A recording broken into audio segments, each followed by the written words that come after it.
Jesús Botero García, director de Estrategia Financiera, Universidad EAFIT. Hoy lo hemos invitado a Consejo de Redacción. Doctor Jesús, bienvenido, gusto tenerlo por acá. Buenos días, ¿cómo están? ¿Cómo amanece? Buenos días, doctor. Muy bien. ¿Ustedes cómo Bueno, van? vamos a hablar con el doctor Jesús de un tema muy interesante que seguramente la mayoría de los colombianos lo han sentido. Cuando nos hablan del bolsillo, yo creo que muchos alzamos la mano. Un estudio realizado por la Universidad Javeriana en la ciudad de Bogotá básicamente determinó que pareciera ser que los salarios de hace 10 años son casi que los mismos o incluso hasta menores que hoy en día. Es como si se hubiesen congelado en el tiempo. Una persona que era contratada, supongamos, una persona es contratada con un salario de 2.100.000 hace 10 años, básicamente ese mismo porcentaje se mantiene hoy en día para quien ingrese nuevo a ese trabajo. Obviamente quien lleva mucho tiempo, cada año por el IPC, pues va aumentando el salario que le corresponde a cada persona. ¿Qué tan cierto es esto? Este estudio que arroja la Universidad Javeriana, ¿nos quedamos en el tiempo? Digámoslo de esta manera, el país tiene una, vamos a decir, estructura de ajuste de los salarios que tiene unas reglas claras, pero que está sometida a las grandes fluctuaciones que se puedan presentar en precios y en condiciones de inflación.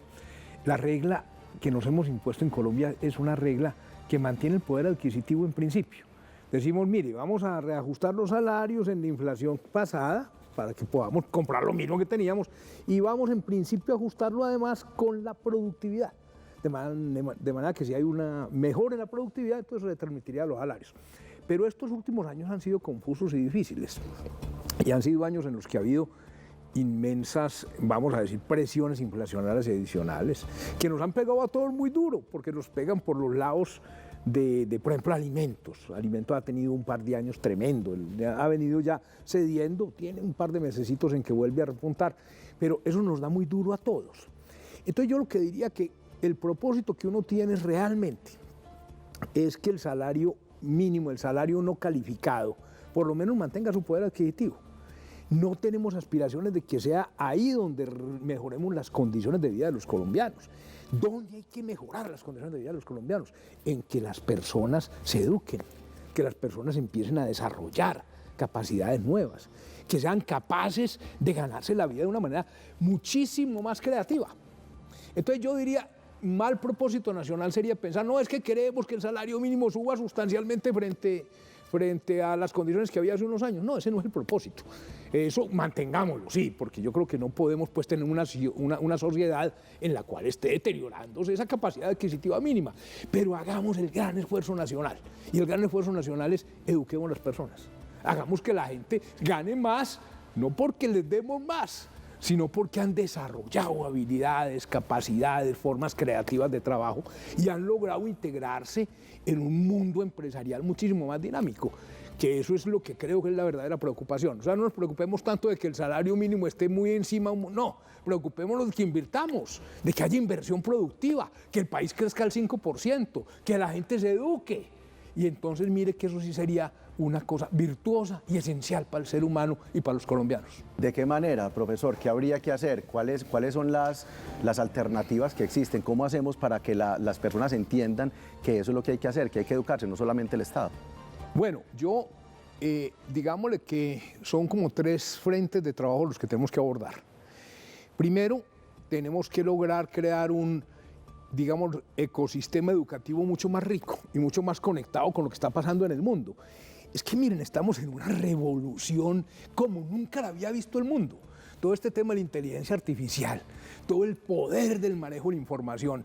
Uy, por Dios, eso es una oportunidad gigantesca. Tenemos que entender que el mundo cambió, sí o sí. Claro, y entonces montémonos en el tren del mundo que cambia. Claro. Y creemos entonces programas nuevos donde la gente sea capaz en cortos tiempos también de ir aprestándose, poniéndose a tono con el mundo. Y después se nos integre al sistema universitario. Y entonces seamos capaces de construir un ecosistema de educación del siglo XXI.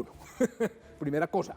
Segundo, tenemos que complementar eso con una actitud abierta del país hacia lo que yo llamaría el emprendimiento empresarial privado. Si el país está cuestionando a toda hora el sector privado, pues nos vamos a quedar con nada. Tal cual. Oye, la creación de riqueza la hace el sector privado. Tal cual. Y yo creo que todos somos buenas personas, yo creo que los empresarios son gente que obviamente quiere ganar plata naturalmente, pero que son gente consciente que está intentando hacer cosas mejores para el país también. Entonces yo creo que, segundo, no satanicemos al sector privado. que es que eso parece que se está volviendo la tendencia en el país y yo creo que eso es aterrador. Como si toda la responsabilidad fuera de los empresarios. Como si los empresarios fueran los malos del paseo. Okay. Yo creo que una sociedad siempre tiene reglas de juego y tiene que regular bien y tiene que controlar también si hay malas prácticas. Para eso hay superintendencia y todo. Pero uno tiene que partir de la base de que el empresario es el que está creando y el que está innovando y el que está haciendo que la sociedad crezca. Y entonces tenemos que confiar en eso. Y tercero, tenemos que crear condiciones buenas para la inversión en general. Porque es que, mire, llevamos 5 trimestres en que la inversión está cayendo. Esto debería ser un problema para todo colombiano. Te imaginas, la inversión cae y entonces ¿dónde vamos a trabajar en el futuro si no hay fábricas, si no hay empresas, si no hay ningún tipo de organización donde nos puedan contratar? Entonces, si la inversión cae, lo que estamos es pasando de una economía que crezca al 3 o 4% a una economía que crezca al 2%. Y si no creamos riqueza, ¿de dónde va a venir el bienestar de todos? Por Dios, ¿cierto? Entonces, conclusión, nuevas formas de educación tipo siglo XXI. Una actitud propicia, favorable al sector privado con todas las regulaciones indispensables y un ambiente para la inversión mejor que permita que el país crezca a unas tasas de 4 o 5%. Antes de la pregunta de mis compañeros, en conclusión podemos decir que no podemos esperanzarnos en que se aumenten los sueldos. Es el momento de pensar en otras estrategias para poder tener esa capacidad adquisitiva. No esperar que las empresas entonces puedan pasar de 2,1 millones que le ponía el ejemplo, por ejemplo, a 3,5 millones o 4 millones o lo que todo el mundo quisiera tener digamos, en su salario. Esa no es entonces, o no es el camino. Yo te lo digo de esta manera. Muy bueno que a uno le pagaran más. Pero es que para pagarle más se necesita crear riqueza, ¿cierto? Y la creación de riqueza pasa por uno, porque si uno es mejor, más educado, uno es capaz de tener mejores ideas, trabaja más y conoce más, entonces va a ser uno el que dignamente genere el ingreso. Mira, a mí me gusta mucho más la posición del ser humano que dice, oiga, ¿cómo puedo ganar más? Sí. ¿Cierto? Que, oiga, deme más. A mí el ser humano que pide deme más, sí, está bien. Y además yo también lo hago, porque todos somos así. Pero ese no es el camino. El camino es creemos riqueza, tengamos gente que está haciendo cosas nuevas, que está creando, que está metiéndose en el mundo del siglo XXI, que está ganando más es porque crea riqueza, por eso. Director, usted básicamente está planteando que, mejor dicho, hay que ganarse el sueldo y ser merecedor, por ejemplo, de un mejor salario en la medida en la que uno se prepare y estudie, pero de pronto hay varias situaciones. Uno, lo hablábamos hace poco, el tema de deserción escolar, porque entre otras cosas las personas a veces no tienen cómo pagarse una carrera y quienes descartan de terminarla porque simplemente se ven muchos casos que también salen preparados, pero simplemente dicen que no tienen con qué pagar el salario que se merece o que está también sobreevaluado y no encuentran entonces cómo ejercer su profesión en el sector. Eso entonces es contradictorio de pronto con lo que usted hoy está proponiendo. Pero yo lo digo de otra manera. Yo creo que tenemos dificultades múltiples. O sea, porque hay barrera aquí y allá, entonces ahí cómo sortear. Yo creo que tenemos, hay deserción, la calidad de la educación la tenemos que mejorar. Ese es un punto, pues, que no se nos puede olvidar, ¿cierto? Pero yo creo que la esencia del progreso humano es el progreso meritorio. Yo creo que lo que los humanos soñamos es ser mejores y que una sociedad nos dé oportunidad de que por ser mejores ganemos más. Tenemos que tender las redes de protección y sociales indispensables, porque una sociedad que tenga 75% de los ancianos no pensionados, me parece que eso ninguno debía dormir tranquilo.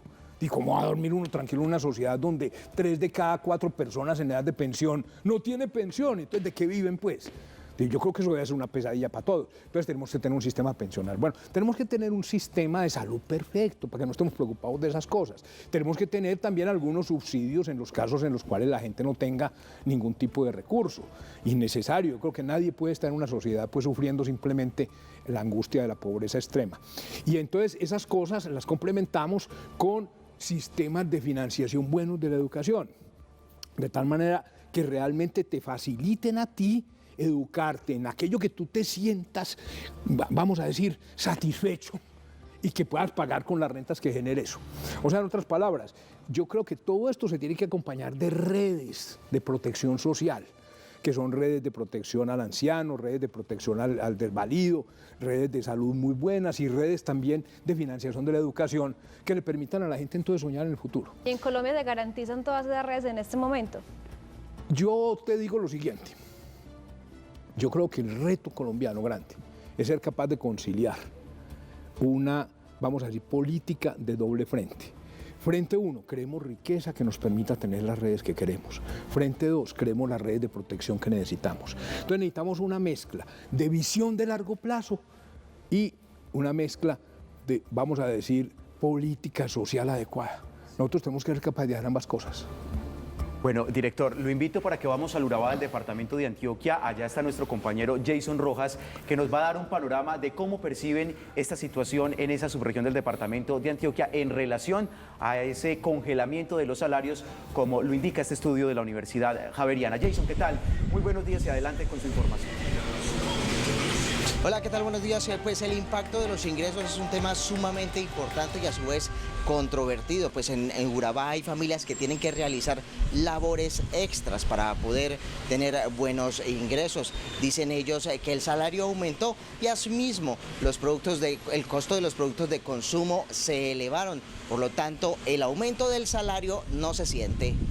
Bueno, aunque es cierto que aumentó el salario, también es cierto que aumentó el costo de la canasta familiar, el arriendo, los servicios. Entonces, aunque aumentó el salario, de todas maneras, al aumentar también ciertos gastos, pues eso no siento realmente que haya como compensado. ¿Qué tienen que hacer ustedes? En mi caso, por ejemplo, trabajo horas extras.